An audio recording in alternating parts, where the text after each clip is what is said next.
출애굽기 3장 2절에서 3절. 여호와의 사자가 떨기나무 가운데로부터 나오는 불꽃 안에서 그에게 나타나시니라. 그가 보니 떨기나무에 불이 붙었으나 그 떨기나무가 사라지지 아니하는지라. 이에 모세가 이르되 내가 돌이켜 가서 이 큰 간경을 보리라. 떨기나무가 어찌하여 타지 아니하는고 하니 그때에. 아멘. Are you ready? 여러분 준비되셨습니까? Are you ready로 7번째 시간입니다. 오늘 소제목은 떨기나무 불꽃으로, 떨기나무 불꽃으로, 이런 제목으로 함께 은혜를 나누고자 합니다. 이드로의 양을 치면서 40년의 세월을 보냈던 모세. 하나님은 모세 한 사람을 특별한 관심을 가지고 바라보고 지켜보시고 있다라는 것입니다. 어쩌면 우리가 성경에 기록된 사람은 모세 한 사람이기 때문에 하나님은 마치 모세만 보고 있는 것처럼 여겨질 수 있습니다. 여러분, 우리 교회가 수십 명으로 이루어졌고, 그 다음에 우리가 많은 사람의 많은 교회가 있는 것처럼, 그 다음에 이 시대에도 장정만 60만입니다. 인구가 대략 한 200에서 300만이라고 이야기합니다. 그러면 하나님은 과연 한 사람만 이렇게 주목하여 보고 있었을까? 아니라는 것이지요. 하나님은 각각 개인을 주목하여 살피고 계신 하나님이시라는 것입니다. 그런데 성경은 구속사적인 관점으로 기록되어져 있기 때문에 마치 한 사람 모세만 그런 것처럼 이렇게 우리가 보여질 수 있으나 우리의 생각을 더 넓혀 보아야 한다는 것입니다. 모세가 입이 둔하다라고 할 때 하나님은 누구도 지켜본 것이 드러나고 있나요? 아론도 지켜보고 있는 것이 드러나고 있지요. 그는 말을 잘하는 자니 내가 그에게 너를 붙여 너를 대변하는 자가 될 것이다. 그에게 너를 하나님같이 내가 은혜를 부어주게 될 것이다. 이런 말씀을 보면 하나님은 단순히 한 사람만 주목하고 있는 것이 아닌 사실은 200만에서 300만 모든 사람들, 또한 이스라엘 사람뿐만이 아닌 또한 모든 이방 민족들도 하나님은 주목하고 계신 것을 우리가 깨달아야 할 것입니다. 예를 들어 가나안에 들어가면 7 족속이 있습니다. 그래서 가나안 족속, 헷 족속, 아모리 족속, 브리스 족속, 휘 족속, 여부스 족속 있는데 이 족속들이 얼마나 죄악이 간영하고 이제 하나님이 긍휼이나 자비의 여지를 줄 수 없을 정도로 타락했는지를 보여주고 있는 것입니다. 그래서 하나님은 이들을 들어가서 멸하라라고 말씀하고 계신 것이죠. 그것을 보면 무엇을 우리가 알 수 있냐 하면 하나님은 한 사람에게 몽땅 그의 자고 일어나는 것, 생각하는 것, 먹고 마시는 모든 것들을 하나님은 감찰하셔서 알고 계신 분이다라는 것을 우리가 깨달아야 하는 것입니다. 때때로 우리가 개인적으로 앞에 서서 무엇을 한다거나 발표를 한다거나 선도주자가 된다는 것은 참 땀나는 일이지요. 그래서 우리가 때로는 단체로 무리로 함께 이렇게 하면 뭔가 편안함을 느낄 수 있어요. 근데 우리가 하나님은 때때로 우리가 그렇게 하나님이 우리를 부르고 쓰고 사용하시지만 하나님은 우리 한 분 한 분들을 너무나 잘 알고 계신 분이라는 것을 기억해야 할 줄로 믿습니다. 할렐루야. 그래서 이제 하나님 앞에 두 책이 있는데 하나는 행위록이라고 하는 책이 있어요. 근데 그 행위록은 성결한 교회에 이래가지고 하나로 만들어진 책이 아니고 각각 이름이 있으면서 그것을 24시간 동안 나의 모든 것이 기록되어져 있는 책이라는 것입니다. 여러분, 하나님이 우리의 인생을 80년이라고 한다면 80년이 기록된 모든 책을 하나님이 한번 읽는 것은 시간이 어쩌면 우리가 생각하는 그런 시간이 걸리지 않을지 몰라요. 제가 800페이지 넘는 책을 한 2주 만에 보려고 시도하다가 한 달 걸렸어요. 왜냐하면 그 책을 읽는 게 목적이 아니고 그것을 읽으면서 내 걸로 만들면서 이해를 되면서 막 이런 씨름들을 하는데 2주면 되겠다 싶었는데 한 달 걸렸어요. 근데 하나님은 우리의 80년 인생을 기록해 놓은 그 행위록을 볼 때 쑥 끝. 어쩌면 이렇게 하나님은 그런 능력을 소유하신 분이실 것입니다. 저는 그렇게 믿습니다. 또 하나의 책이 있는데 그것은 이제 행위록이 있고 또 하나는 생명록이라고 하는 책이 있다라고 하는 겁니다. 여러분, 우리가 지금 현존하는 인류가 약 73억이라고 말하죠. 더 되나요? 73억이라고 말하는데 하나님은 한번 쑥 보면 생명책에 있는지 생명책에 없는지를 그냥 73억을 한 번에 찾아내신다는 것이죠. 요즘에 최고로 발달된 컴퓨터에 집어넣어도 우리 이름 한번 찾아내는데 어쩌면 하나님보다 더 많은 시간이 걸릴 거예요. 근데 하나님은 우리가 가지고 있는 어떤 과학 기술보다 더 빠른 속도로 우리가 생명책에 있는지 없는지를 쑥 한번 찾아낼 거라는 것이지요. 자, 그런 측면에서 모세는 수많은 사람들 중에 한 사람이었다는 겁니다. 그럼 여기서 우리가 무엇을 깨달아야 할까? 하나님은 나도 살피시는 하나님이다. 할렐루야. 여러분, 하나님은 나를 안 볼 것처럼 여기지 않게 되길 바랍니다. 나의 24시간도 하나님은 감찰하신다. 하나님은 나에게 관심이 있다. 하나님은 내 마음을 읽고 있다. 하나님은 내게 어떤 관심을 가지고 있을까? 하나님을 경외하는 것, 하나님을 찾는 것, 하나님을 의지하는 것, 하나님을 인정하는 것, 그냥 모든 그 생각의 삶의 영역 속에서 하나님과의 관계를 갖는 그것을 하나님은 요구하고 있다는 겁니다. 이처럼 그 하나님 앞에 우리가 발견되어지게 되기를 원합니다.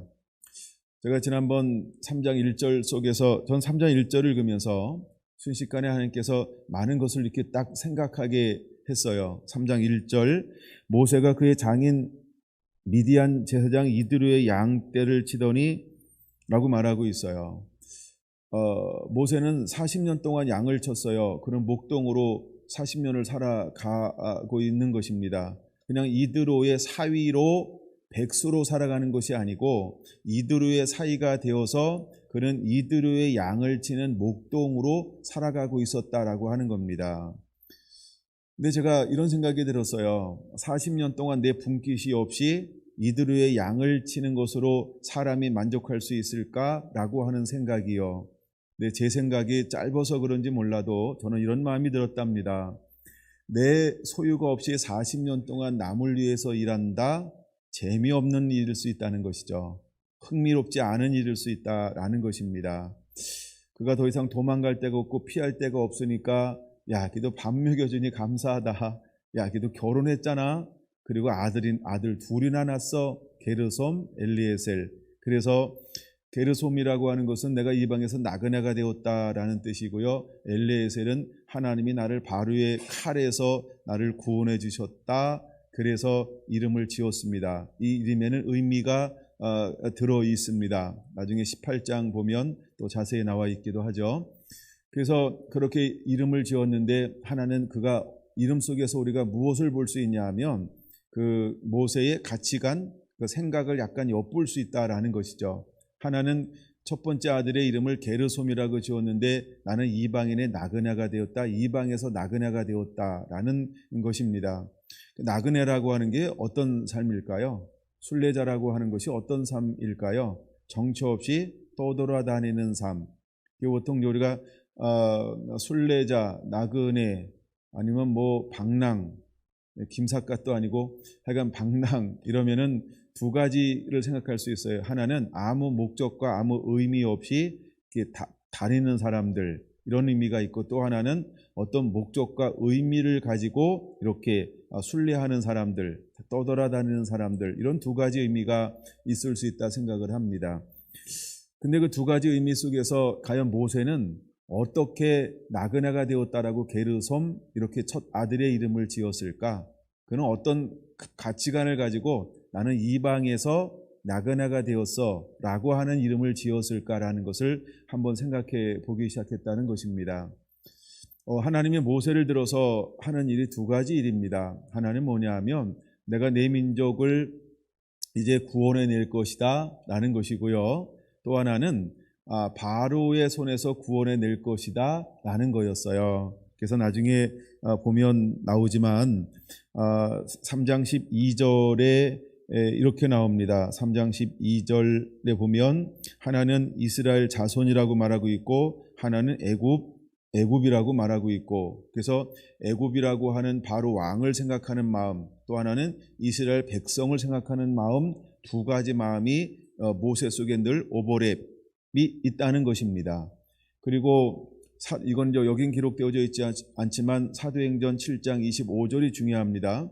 사도행전 7장 25절에 보면 뭐라고 말하고 있냐 하면 하나님 이스라엘 백성들이 나의 형제들이 내 손을 통하여 구원할 것을 깨달을 줄 알았다라고 하는 이런 표현이 나옵니다. 그럼 이것은 모세의 가치관이었다는 거예요. 근데 이 사건을 통해서 결국은 모세는 버림받는 인생을 살게 되는 거죠. 어떻게 버림받습니까?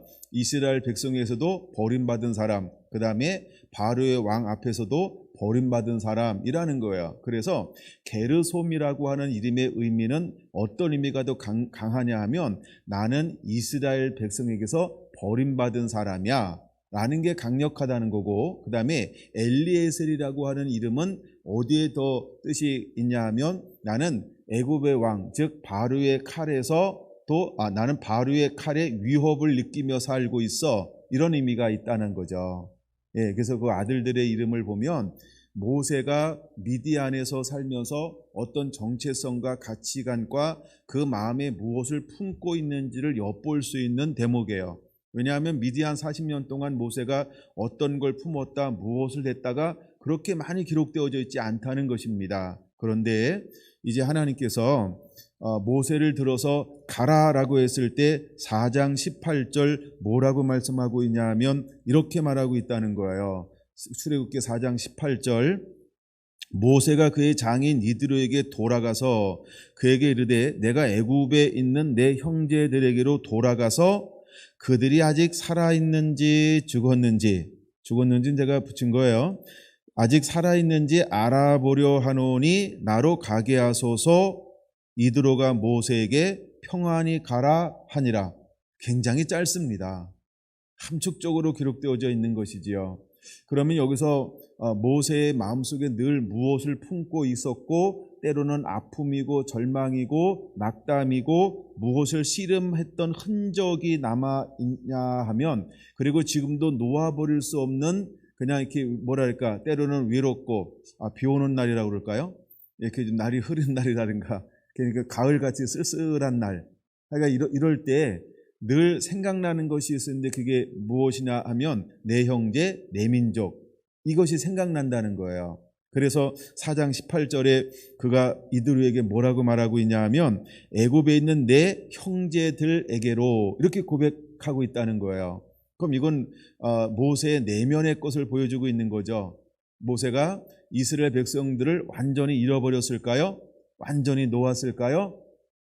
근데 그 안에게서 뭔가 연민하는 것, 뭔가 이스라엘 민족을 향한 그 생각이 아직도 있기는 있으나 한 번도 그것이 구체적으로 드러난 적은 없었다. 그래서 그의 큰아들을 볼 때마다 무엇을 생각했을까? 내가 지금은 이방인의 나그네가 되었는데 전에는 무엇인가 할 수 있다고 생각을 해서 나아갔는데 지금은 내가 이 미디안에서 도망가서 저들 향해서 아무것도 할 수 없는 연약함, 여러분 뭘 하고 싶은데 할 수 없는 내 처지를 바라볼 때 우리가 처음으로 느끼는 것들이 어떤 것들이 있을까요? 그렇죠? 거대한 장벽처럼 느껴질 때 절망과 낙담과, 그렇죠? 막 자기의 한계에서 오는 이 정신적인 아픔과 충격이라고 하는 것은 굉장한 무게감으로 모세에게 다가오지 않았을까, 이런 걸 한번 생각해 보고요. 그래서 하나님은 내가 하려고 하는 모든 것들을 40년이라고 하는 긴 세월 동안에서 그를 다스리는 거죠. 그래서 그를 죽이는 시간이요. 예, 그를 죽이는 시간이요. 자기가 자포자기하게 만드는 게 아니고 겸손하게 만드는 시간이요. 내 안에 있는 혈기, 내 안에 있는 열정, 내 안에 있는 울분, 내 안에 있는 뭔가 이 막 불언뜻 이 올라오는 막 이런 게 있잖아요. 불언뜻 올라오는 막 이런 게 있는 거예요. 거기서 두 가지가 오버랩 되겠죠. 할 수 있는데 할 수 없구나. 이게 뭐야? 버림받았어. 왜 나를 안 받? 막 이 아픔과 상처가 뒤섞여서 올라오는 이 묘한 감정들을 하나님은 이도로의 양을 치면서, 보통 양을 칠 때 어떻게 칠까요? 여기서 예를 들어 한 주간씩만 합시다. 여기서 한 주, 또 풀 다 뜯어먹으면 또 이동해서 여기서 한 주, 또 이거 풀 다 뜯어먹으면 또 여기서 또 한 주, 여기 다 뜯어먹으면 또 여기서 한 주, 계속해서 이동하면서 이제 꼴이 있는 곳을 향하여서 이렇게 양떼를 이동하면서 양을 꼴을 먹인다는 겁니다. 그러면 양을 칠 때 이때 모세가 많은 사람들을 만났을까, 아니면 소수의 사람과 양을 치면서 그 넓은 광야, 초원, 이런 광야라고 표현할게. 미디안은 광야니까. 그래서 어떤 광야에 거닐면서 무엇을 더 많이 느꼈을까요? 그렇죠? 거기선 대화를 하거나 상담을 받거나 내 안에 있는 뭔가를 자꾸 투덜투덜거리는 이런 시즌이 아니라는 것이죠. 양하고 투덜거리면 양이 이러고 널 잡아먹지 이럴 수 몰라요. 그러니까 모세가 이것도 한계가 있는 거죠. 그렇죠? 우리가 투덜투덜거려도 한 10년쯤 하면 끝날지 몰라요. 근데 모세는 40년이었다는 걸 기억하시기 바랍니다. 이때 하나님은 철저하게 무엇을 만들었을까? 그렇죠. 모세의 심령, 모세의 마음, 이 모세의 중심을, 이제 무게 중심이 투덜거림도 아니고, 때로는 상처도 아픔도 아니고, 버림받음도 아니고, 야속함도 아니고, 이제는 그냥 내려놓는 시즌들을 보내는 거죠. 우리가 어떤 거 하다 안 되면 스스로 어떤 우리 안에 있는 육체의 습관 중에 하나가 뭐냐 하면 내려놓음이라는 게 있어요. 우리가 이제 호랑이나 어떤 동물들을 길들일 때 이렇게 철고량으로 발목에 묶은대요. 그리고 몇 번 하다가 안 되면 어떻게 된다 그러죠? 순응하게 된다고 그러죠. 예, 순응하게 된대요. 그런 것처럼 우리들도 똑같습니다. 우리도 길들여지게 되어져 있다는 걸 알아야 돼요. 근데 이 길들여진다라고 할 때 어떤 의미가 있는 것이냐면, 하나님은 모세에게 어떤 성품을 만들어내고 싶어 했을까라고 할 때 저는 결론적으로 이런 생각을 한번 해봤습니다.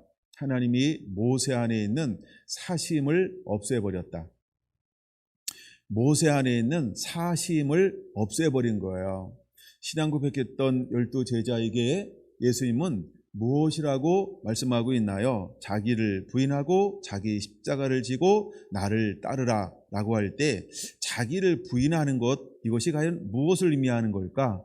사심이 없는 거죠. 그런 것처럼 하나님은 모세에게 긴 세월 동안 무엇을 만지시고 훈련했을까라고 할 때 욕심을 뽑아내는 거예요. 나의 혈기, 내가 하는 것, 내가 뭘 할 수 있다는 것, 내가 궁중에서 내 위치, 그 다음에 뭐 이런 모든, 그 다음에 백성들이 나를 거부했잖아요. 여러분, 거부할 때 오는 상처감이, 거절감의 아픔이 있을까요? 없을까요? 있지요. 그래서 하나님 이런 것들을 40년 동안 계속 만져가고 있다는 겁니다. 그래서 하나님은 여기서 3장 1절에서 이드로의 양을 쳤다라고 할 때 이걸 저는 한마디로 그냥 딱 정의하면 사심을 없애는 시즌이었다. 그래서 이제 이 뒷배경을 풀어가고 싶은 것입니다. 그다음에 두 번째, 엘리에셀이라고 하는 이름의 뜻이 있다고 그랬어요. 뭐라 그랬죠? 바로의 칼에서 나를 구원하셨다. 그게 이제 두 번째 아들이라는 거예요. 근데 하나님이 모세를 만나주는데 언제 하나님이 모세를 만나주던가요?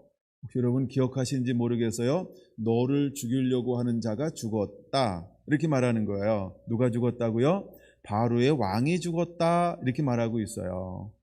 그러니까 이제 모세하고 그 또 다른 아들하고 왕위의 경쟁을 벌였는데 그 경쟁을 벌였던 그 아들이 그 사람이 죽었다는 거예요. 예, 죽었다라고 하는 거예요. 그래서 이제 엘리에셀이라고 하는 그 이름을 보면서 늘 그 안에는 어떤 것이 있었냐라고 하면 물론 이제 다른 부분에 소개가 되오지만 그 안에는 두려움이라고 하는 게 존재하고 있었다라는 것입니다. 여러분 두려움이라고 하는 거요. 두려움이라고 하는 것이 있었는데 하나님이 그래서 그는 미디안에서 한 번도 벗어난 적이 없는 거예요. 미디안에서 한 번도 벗어난 적이 없는 거예요. 예, 거기서 오는 거. 이게 하여간 모세의 삶이었다라고 하는 것입니다. 근데 그러던 어느 날 여전히 그는 그래서 여러분 우리가 자기의 소유가 아무것도 없고 이드로의 양을 쳤다라고 하는 것은 굉장한 의미가 숨어져 있다는 것입니다. 그다음에 이제 두 번째 보고 싶은 것이 2절, 3절인데요. 하나님이 모세를 만나주는데 어떻게 만나주냐 하면 제가 이걸 읽고 또 읽었는데 참 멋있더라는 거죠. 어떻게 만나주냐 하면 다시 한번 2절 보세요. 눈으로 여호와의 사자가 여기서 여호와의 사자는 보통 우리가 하나님의 현현이라고 말합니다. 보통 우리가 이제 이 땅에 예수님의 이 땅에 오시기 전에 나타난 것이다. 뭐 다 이렇게 보고 있습니다. 그래서 여호와의 사자가 떨기나무 가운데서 나오는 불꽃 안에서 그에게 나타나니라. 그 다음에 3절 내가 돌이켜 가서 이 큰 광경을 보리라 떨기나무가 어찌 타지 아니하는고 하니 4절이 참 감동이 됐어요. 4절 여호와께서 그가 보려고 돌이켜 오는 것을 보는지라 이렇게 말하고 있어요. 그러면 하나님이 먼저 그를 불렀나요? 모세야 모세야 불렀나요? 아닙니다.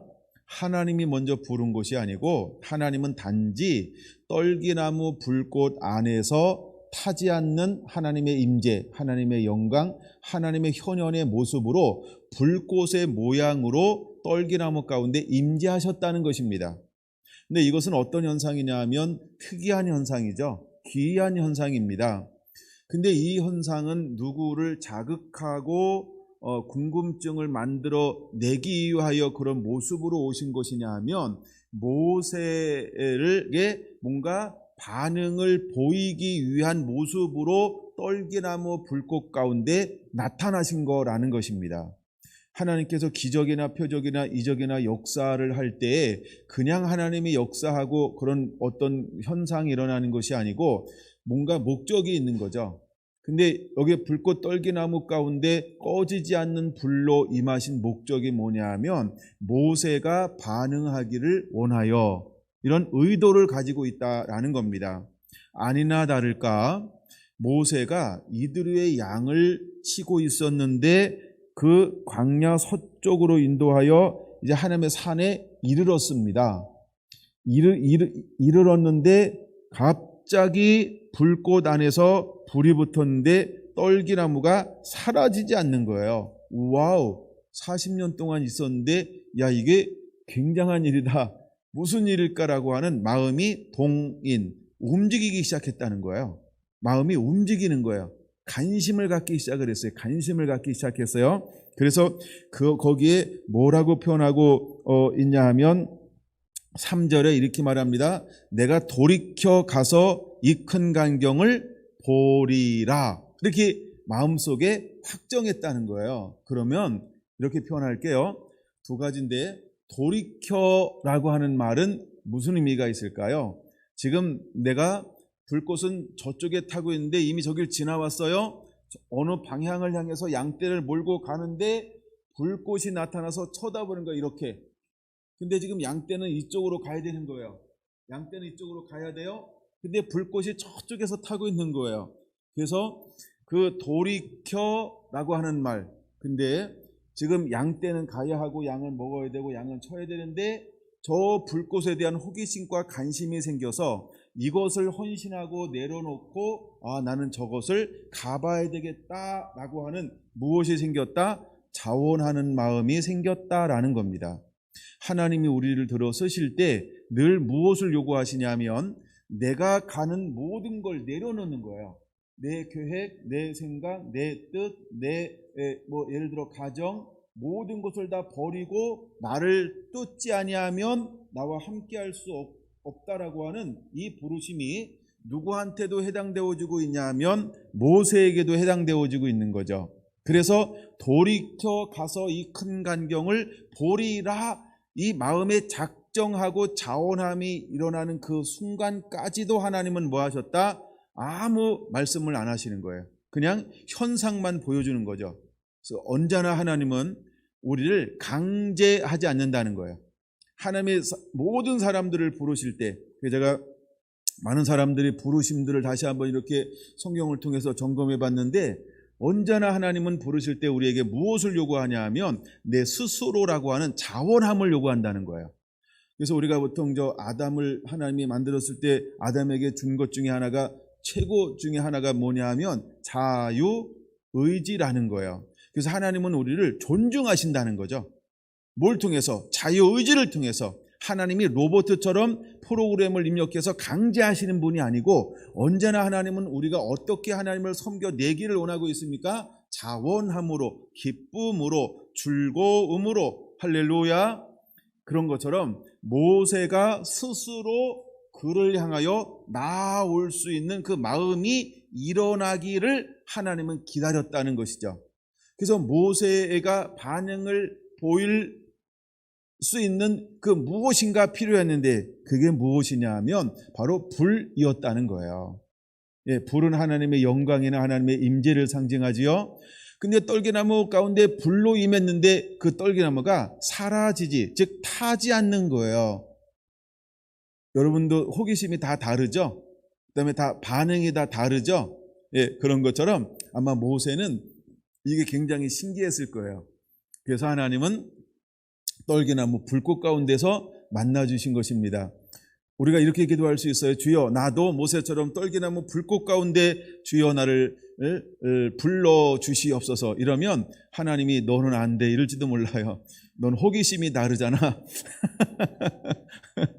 네, 그러니까 우리가 호기심이 다르면 다른 걸로 불러주실 거니까 그냥 불러주실 때 내가 어떻게 반응할 것인가라고 하는 이 준비하는 것이 더 어쩌면 필요할지도 모릅니다.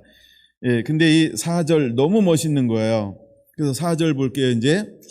그래서 여호와께서 그가 보려고 돌이켜 오는 것을 보신지라, 이렇게 말하고 있어요.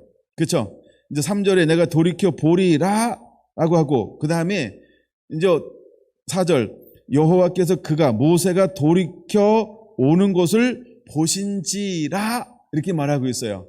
이야, 하나님의 인내라고 하는 것은 대단한 겁니다. 그렇죠?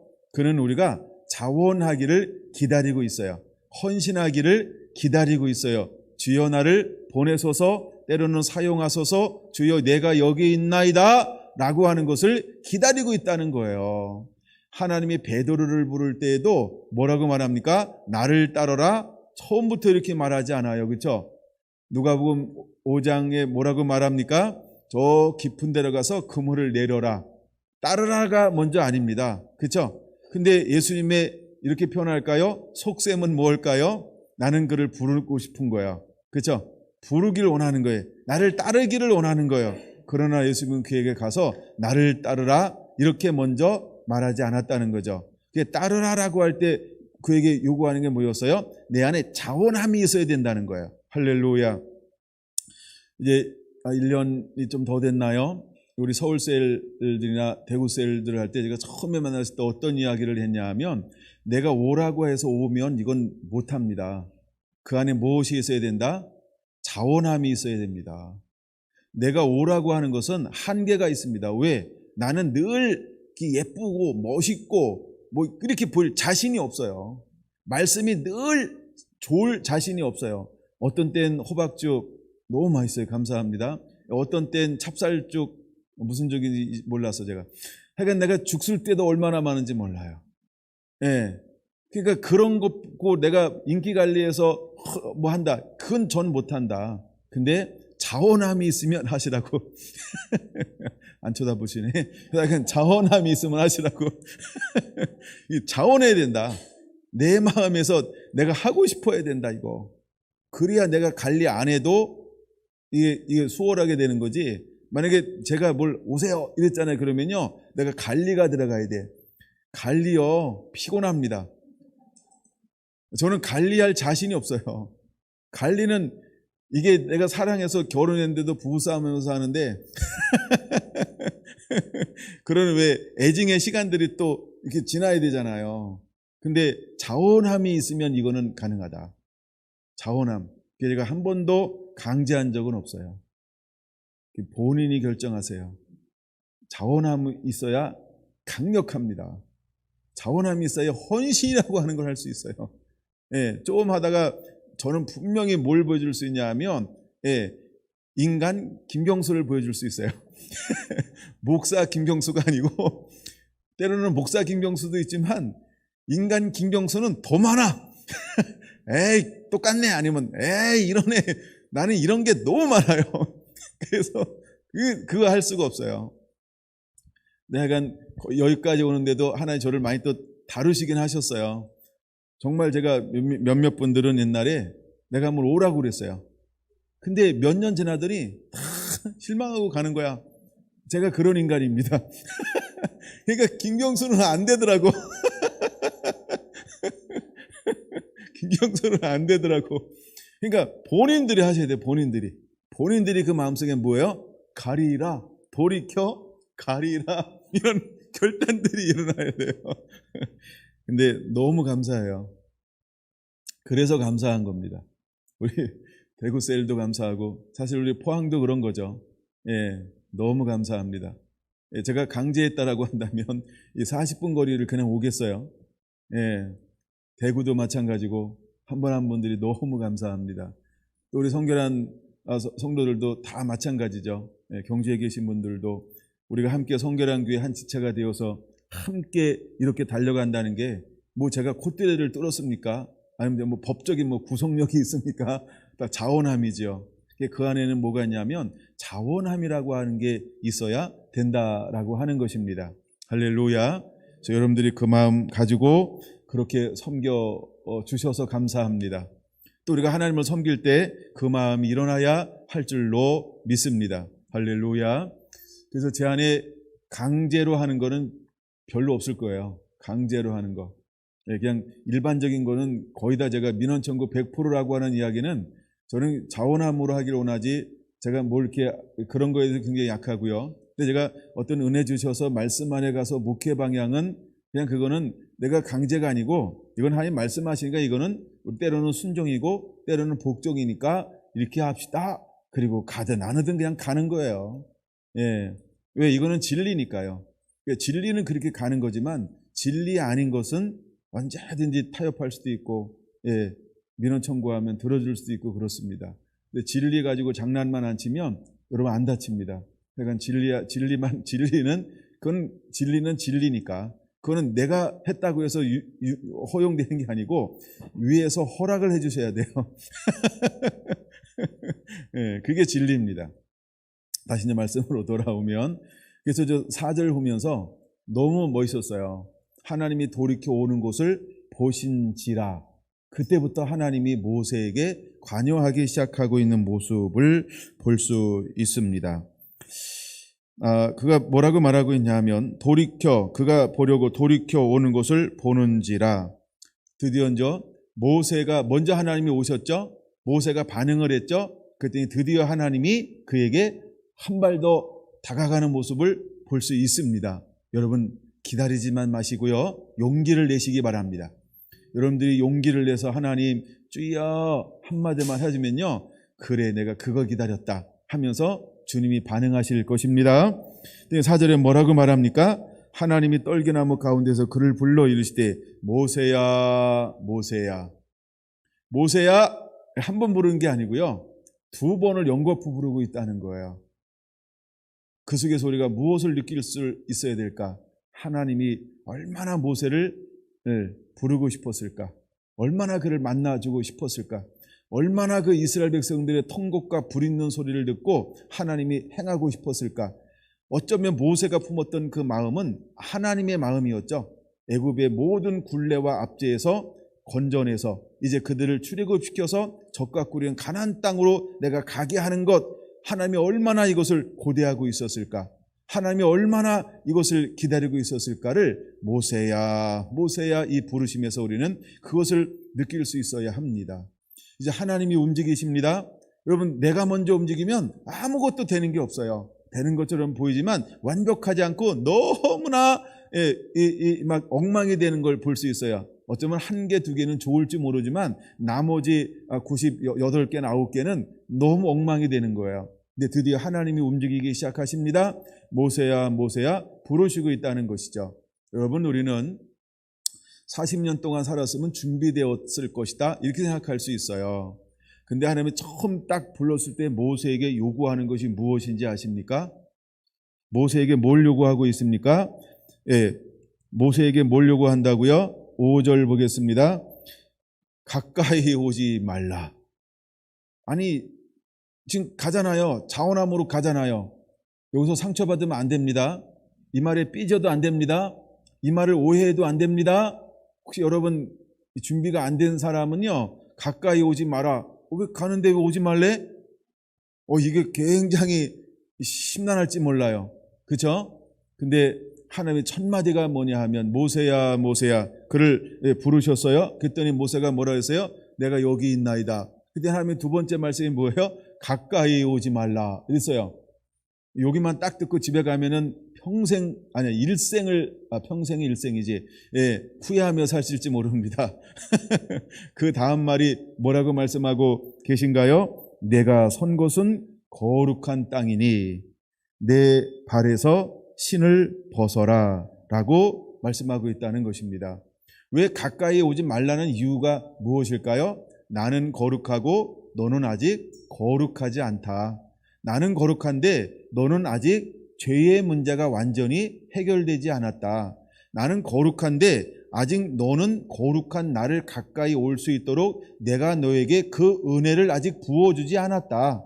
나는 거룩한데 나와 동행하기 위해서는 내 수준의 거룩함이 필요한데 모세, 너는 아직 그 은혜와 은총이 임하지 않았어. 그러니까 네가 할 일이 있단다. 가까이 오기 전에 네가 해야 할 일이 있단다. 내 발에 신을 벗어야 해 라고 하나님이 그에게 요구하고 있는 것을 볼 수 있습니다. 그럼 이제 우리가 부름받아 쓰임받기 위해서 첫 번째 해야 될 일이 뭘까요? 죄를 회개하는 거라는 거예요. 할렐루야. 여러분, 죄를 회개하는 것입니다. 그래서 우리의 삶 가운데 하나님 앞에 날마다 해야 될 것 중에 하나가 뭐냐 하면 요한일서 1장 9절의 말씀처럼 우리가 우리 죄를 자복하면 저는 미쁘시고 의로우사 우리를 모든 불의에서 깨끗게 하실 거라고 말씀하셨던 것처럼 하나님 앞에 주님 나는 죄인입니다. 나를 용서하여 주시옵소서 하고 하나님 앞에 자비와 은혜를 간구하는 것입니다. 그리고 우리의 죄를 회개함으로 나아가는 것입니다. 할렐루야. 그래서 여러분들이 매일매일의 삶 가운데 죄와 씨름하는 삶을 살 뿐만 아니라 죄를 자복함으로 하나님 앞에 신발을 벗고 가까이 나아가는 자가 되기를 축원합니다. 신발이라고 하는 것은 무엇을 상징할까? 죄를 상징하는 것이죠. 죄악된 세상에 살면서 씻어지지 않는 모습, 즉 해결되지 않는 세상의 모든 죄악을 상징하는 것이 내 발의 신이라는 것입니다. 여러분들이 죄를 해결한 다음에야 하나님 앞에 가까이 나갈 수 있다는 것을 꼭 기억하시기를 바랍니다. 왜 신을 벗으라라고 말하고 있습니까? 이제 하나님이 임재하시는 곳, 그것은 어떤 땅으로 변화되었어요? 우리가 보통 홀리랜드라고 말하는 것처럼 카도스가 된 거예요. 카도스라고 여기 적어놓은 거예요. 저게 카도시, 여호와께 성결인데 거룩한, 성결한이라는 것입니다.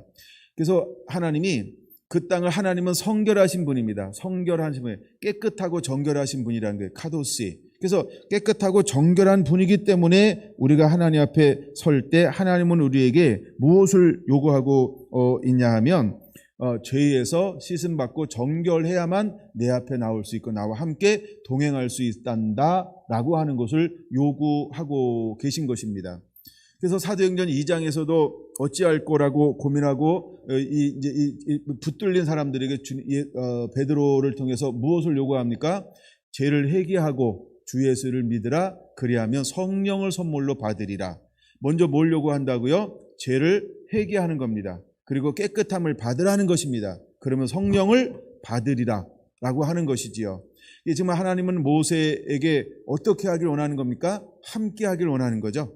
모세 속에 임재하길 원하는 것이죠. 모세를 하나님이 품어내기를 원하는 것이지요. 그래서 이제 하나님의 모세를 품고 하나님이 함께 할 거라는 말이에요. 하나님이 함께 할 거라는 거예요. 그래서 첫 번째 물음에 뭐라고 대답하고 있냐 하면 10절, 11절, 11절 이렇게 말합니다. 3장 11절 모세가 하나님께 아뢰되 내가 누구이기에 바로에게 가며 이스라엘 자손을 애굽에서 인도하여 내리까? 라고 할 때 하나님의 주시는 답이 무엇이었습니까? 12절 하나님이 이르시되 내가 반드시 너와 함께 있으리라 라고 말하고 있어요. 하나님이 너를 품고 갈 거라는 거예요. 하나님이 너를 눈동자처럼 지키는데 그 지킴을 어떻게 지킬 것이냐 하면 하나님이 함께 임마누엘에서 함께 할 거라는 거예요. 그러면 하나님이 나와 함께 하기 위해서 최소한 우리에게 요구되는 것이 무엇일까요? 죄 사함이라는 것입니다. 근데 죄는 무조건 사해지는 것이 아니고 무엇이 필요할까요? 내 발에 신을 벗어라라고 할 때 하나님께서 요술로 자동적으로 신발이 벗어지게 할까요? 아니면 내가 수고함으로 신발을 벗어야 할까요? 그런 것처럼 회개라고 하는 것은 내가 해야 한다는 거예요. 그래서 여러분 이렇게 고백하시기 바랍니다. 주님, 나는 죄인입니다. 나를 용서하여 주옵소서. 주님, 나는 죄인입니다. 모든 죄에서 나를 씻어 주시옵소서. 여러분들이 이렇게 내가 죄인인 것을 인정할 때 그때 주님의 십자가의 보혈이 내게 들어와서 씻을 수 있다는 거예요. 할렐루야. 여러분들이 먼저 인정하시길 바랍니다. 고백하시기를 바랍니다. 할렐루야. 그럴 때 주님의 은혜와 은총이 내 삶 가운데 들어와서 죄로부터 나를 자유하게 할 수 있는 거예요.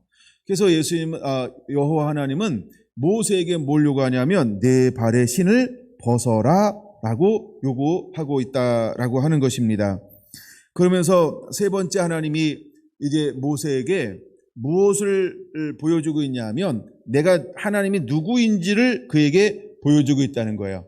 하나님이 누구라고 지금 소개하고 있습니까? 할 때 나는 조상의 하나님이다. 즉 아브라함의 하나님, 6절 보세요. 아브라함의 하나님, 이삭의 하나님, 야곱의 하나님이다 라고 자기를 소개하고 있다는 거예요. 그럼 지금까지 이제 400년이 쭉 지나도록 이 이스라엘 백성들 가운데 하나님을 어떤 하나님으로 지금 이렇게 섬기고 알고 그 언약의 말씀을 붙잡고 통곡하며 부르짖고 기도하고 있는 걸까요? 그렇죠? 아브라함을 만났던 하나님, 이 언약의 하나님이에요. 그 다음에 이삭의 하나님, 이삭과 약속해줬던 하나님 26장. 그 다음에 누구랑 약속합니까? 야곱과 약속했던 35장.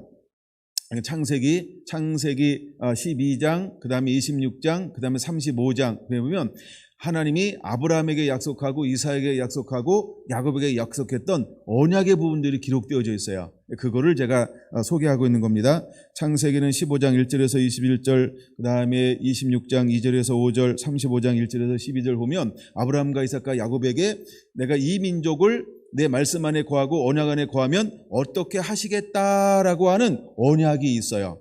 그래서 지금 6절에서 하나님의 자기를 소개할 때 어떤 내가 누구다라고 소개하고 있는 거예요. 나는 내 조상의 하나님인데 아브라함에게 약속했던 하나님, 이삭에게 약속했던 하나님, 야곱에게 약속했던 하나님이다라고 자기를 소개하고 있는 거예요. 할렐루야. 그래서 찾아오신 분이 누군지를 하나님이 자기를 정체성을 명확하게 밝히고 있죠. 그러면서 끝으로 하는 말이 뭐냐 하면 모세, 너는 두려워하지 마 라고 자기의 정체성을 그대로 밝히고 있는 것을 볼 수 있습니다. 그리고 네 번째로 이제 여호와 하나님께서 내가 모세를 왜 떨기나무 불꽃 안에서 만나주고 있는지에 대한, 즉 부르심의 목적, 부르심의 이유에 대해서 7절, 8절, 9절, 10절에 설명하고 있는 것을 볼 수 있습니다. 자, 7절 한번 볼까요? 여호와께서 이르시되 내가 애굽에 있는 내 백성의 고통을 분명히 보고 그들의 감독자로 말미암아 부르심을 듣고 그 근심을 알고라고 말합니다. 하나님이 이사야를 보낼 때 이스라엘 백성들이 어떤 상태라고 말하고 있습니까? 귀는 있으나 듣지 못하고 눈은 있으나 보지 못하고 마음으로는 깨닫지 못하지만 너는 가서 선포하는 자가 돼, 이렇게 말하고 있습니다. 근데 하나님은 어떤 하나님이냐 하면 들으시는 하나님, 보고 계신 하나님, 그 다음에 알게 하시는 하나님. 알다, 이것은 깨닫게 한다, 이런 의미죠. 그래서 하나님이 그들의 모든 부르짖음과 고통 가운데 부르짖음을 다 부르짖는 것을 들으시고 그 다음에 그들을 보시고 그 마음의 상태와 지금 내가 언약했던 모든 것을 알고 그 다음에 이쪽에서는 이스라엘의 어떤 상태, 그 다음에 저쪽에 적과 꿀이는 가나안 땅에서는 지금 7 족속이 얼마나 죄악에 간영했는지를 하나님이 보시고 야 이제 드디어 됐다. 그리고 또 하나 애굽이 지금 어떻게 됐는지 그걸 딱 하나님이 이 세 군데를 전부 하나님이 뭐 하신 거예요? 보시고 있다는 거예요. 그래서 어떤 우리가 한 군데만 준비했다고 하나님이 움직이시는 분이 아니고 하나님이 우리가 역학관계로 간여된 모든 곳에 준비가 되어져야만 하나님은 그때 움직이신다는 거예요. 그러니까 우리는 그 시즌을 정확하게 예측할 수 없어요. 근데 하나님은요 실수하지 아니하시는 하나님. 그래서 하나님의 때라고 하는 건 바로 이런 거예요. 내 때가 아니고 우리 이스라엘 백성도 준비됐어요. 애굽도 이제 멸망받을 정도로 죄악이, 즉 간영의 여지가 없을 정도로 죄악이 찼어요. 그 다음에 저쪽에 누구죠? 저쪽에 적과 꿀이 흐르는 땅 히브리 저기 그들의 7 족속도 이제 죄악이 간영했어요. 이건 저 창세기 15장에 기록되어져 있는 거니까. 그래서 죄악이 간영했어요. 그래서 너희들이 들어가서 저 땅을 다 쫓아내고 죽이고 멸하고 그 땅을 차지해도 될 만큼 간영의 여지가 없도록 죄악이 간영하게 찼어요. 그 다음에 애굽은 모든 우상 숭배를 섬기고 이스라엘을 압제하고 죽이는데 살인죄를 얼마나 많이 끔찍하게 저지르는지 몰라요. 그래서 하나님께서 무지한 자의 피를 흘리는 것을 얼마나 용서하실까? 하나님의 100년 동안 두고 봤는데 더 이상 눈 뜨고 볼 수가 없어요. 그래서 하나님께서 마지막에 열지양을 통해서 그들을 초토화시키는 이유는 뭐냐 하면 죄의 대가죠. 그래서 하나님은 철저하게, 그 다음에 모세가 태어나기 전부터 그들은 유아를 전부 유아 살해 범죄를 범했어요. 근데 마지막 10번째 재앙은 어떤 재앙입니까? 장자를 죽이는 거예요. 장자를 죽인다라고 하는 것은 그 집안의 그 혈연, 모든 그 인간의 생식력을 하나님 파쇄해버리는 거예요. 그러니까 죄악의 생식력을 하나님이 파쇄해버리는 그런 의미가 있어요. 근데 이건 무엇의 대가라고 하는 겁니까? 그렇죠. 이스라엘의 유아를 살해했던 그 죄악을 묻고 있는 것이지요. 그래서 하나님이 철저하게 이제는 멸할 정도로 그들의 죄악이 찼다라는 겁니다. 그래서 이 모든 것이 맞았을 때 드디어 하나님은 누굴 찾아오는 겁니까? 떨기나무 불꽃 가운데서 모세를 찾아오셔서 한 사람을 일으키는 거예요. 그러면 하나님이 모세를 부르셔서 모세를 부르는 동시에 바로 가서 그 다음날부터 일이 진행됐을까요? 아니요. 여긴 또 뭐가 필요할까요? 그렇죠. 모든 게 절차라는 게 있는 것 같아요. 그래서 또 다른 시간들이 필요한 거예요. 또 다른 시간이 필요해서 이렇게 진행이 되어질 거라고 하는 겁니다. 근데 그 첫 발을 하나님이 오늘 내딛고 있는 것입니다. 그래서 하나님이 지금 모세를 부르는 이유가 무엇이냐면 내가 기도를 들었다. 예? 지금 이스라엘이 얼마나 압제받고 있는지를 내가 보았다. 그리고 애굽이 얼마나 타락했는지 어떻게 행한 내가 행위를 전부 보고 듣고 알고 있다. 그리고 내가 너에게 주려고 한 땅이 지금 어떻게 됐는지 내가 지금 보고 듣고 알고 있다. 야, 이제는 때가 되었다. 자, 움직이자. 그래서 하나님이 모세를 들어서 파송하고 있다는 겁니다. 8절, 내가 내려가서 그들을 애굽인의 손에서 건져내고 그들을 그 땅에 인도하여 아름답고 강대한 땅, 젖과 꿀이 흐르는 땅 쭉 그래서 이 지방으로 데리고 가리라. 9절, 이제 가라.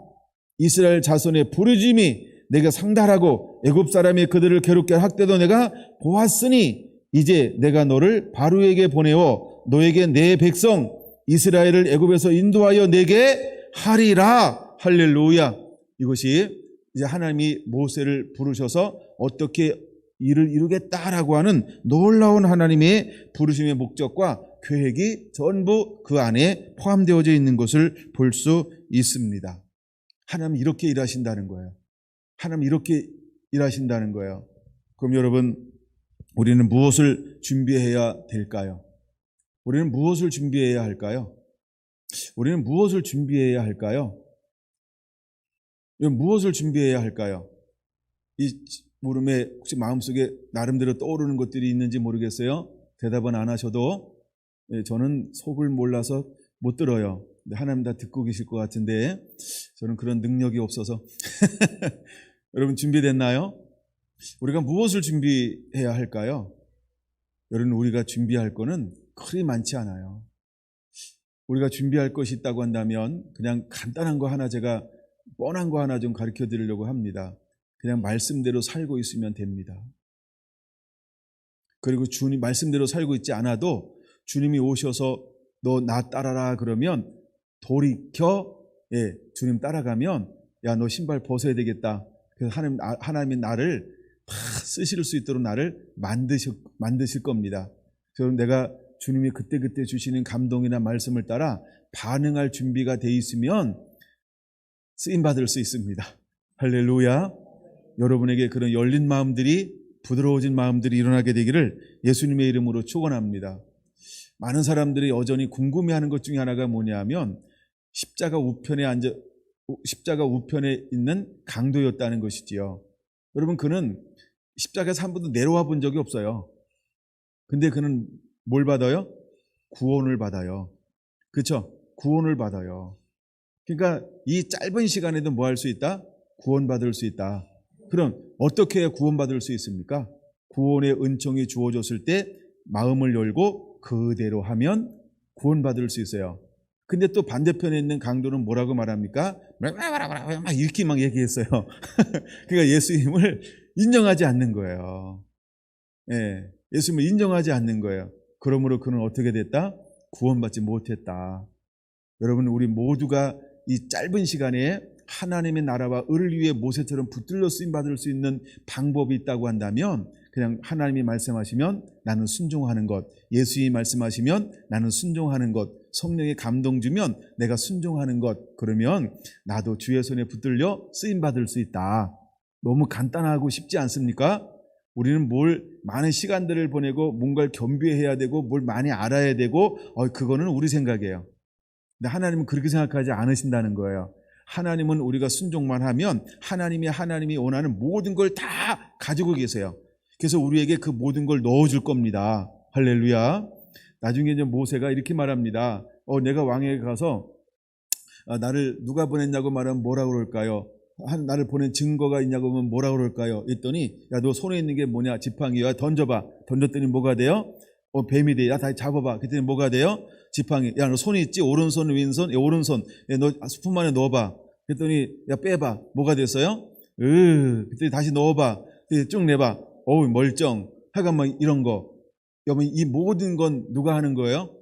그렇죠? 그러니까 우리가 하는 손에 붙들리는 동시에 그때부터 하나님이 필요하면 우리에게 뭘 주실 수 있다? 모든 걸 다 주실 수 있다는 거예요. 이걸 우리는 내게 능력 주시는 자는 내가 모든 것을 할 수 있느니라. 할렐루야. 그러니까 내 일을 이루는 것이 아니고 전능하신 하나님의 일을 하나님은 여러분 한 분 한 분을 통해서 이루기를 원하세요. 그러니까 내가 준비할 거는 딱 하나라는 거예요. 그렇죠? 그분이 말씀하시면 반응해야지. 그거 하나예요. 준비됐습니까? 그냥 아무 생각 없어도 되고요. 지금 당장 뭐 오래 다녀 그런 거 없어요. 그런 거 없어요. 누가 오래 다니면 된다 이렇게 말하면 그거 가짜예요. 주님이 원하셔서 붙들리잖아요. 그럼 바로 할 수 있어요. 바로 할 수 있어요. 할렐루야. 여러분들이 그렇게 이제는 마음을 열고요. 내가 뭘 준비하고요. 뭘 겸비하고요. 뭘 이렇게 또 은혜 받고요. 어떤 현상 주면요. 이런 식으로 이렇게 막 다른 생각 먹지 마세요. 단순한 겁니다. 하나님께서 붙들려 쓰임 받는 건 단순합니다. 우리는 그냥 하나로만 준비돼서 살아가고 있으면 주님이 그렇게 쓰실 것입니다. 할렐루야.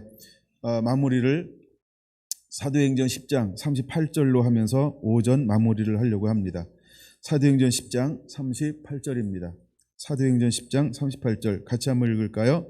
하나님이 나사렛 예수에게 성령과 능력을 기름 붓듯 하셨음에 그가 두루 다니시며 선한 일을 행하시고 마귀에게 눌린 모든 사람들을 고치셨으니 이는 하나님이 함께 하셨음이라. 할렐루야. 예수님도 30년 동안 어떤 능력, 표적, 기적, 이적 한 번도 존귀하고 거룩함의 가르침이 한 번도 없었어요. 그러나 성령을 받고 보내심을 받는 동시에 예수님은 내 말대로 될지어다, 내 믿음대로 될지어다. 그냥 말만 하면 모든 게 다 됐어요. 할렐루야. 이게 한순간에 된 겁니다. 근데 한순간에 된데 한순간을 뭘로 표현하고 있냐 하면 하나님이 나사렛 예수에게 성령과 능력을 기름 붓듯 부어주심을 통하여 가능했다는 거예요. 하나님의 성령과 능력을 기름 붓듯 부어주는 사람에게 하나님은 어떻게 하시냐 하면 품는 거예요. 이것을 마지막에 뭐라고 말합니까? 이는 하나님이 함께 하심이라. 할렐루야. 이제 하나님도 우리와 이렇게 임마누엘 하심을 통해서 주의 나라 영광 그것을 위해서 하나님이 쓰실 것입니다. 이렇게 붙들려 쓰임받을 그런 하나님의 사람들이 되기를 예수님의 이름으로 축원합니다. Are you ready? 준비되셨습니까? 말씀하시면 그냥 그대로 순종할 준비. 옆 사람과 다시 한번 Are you ready? 한번 할까요? 시작. Are you ready? 예. 우리 찬양 드리겠습니다.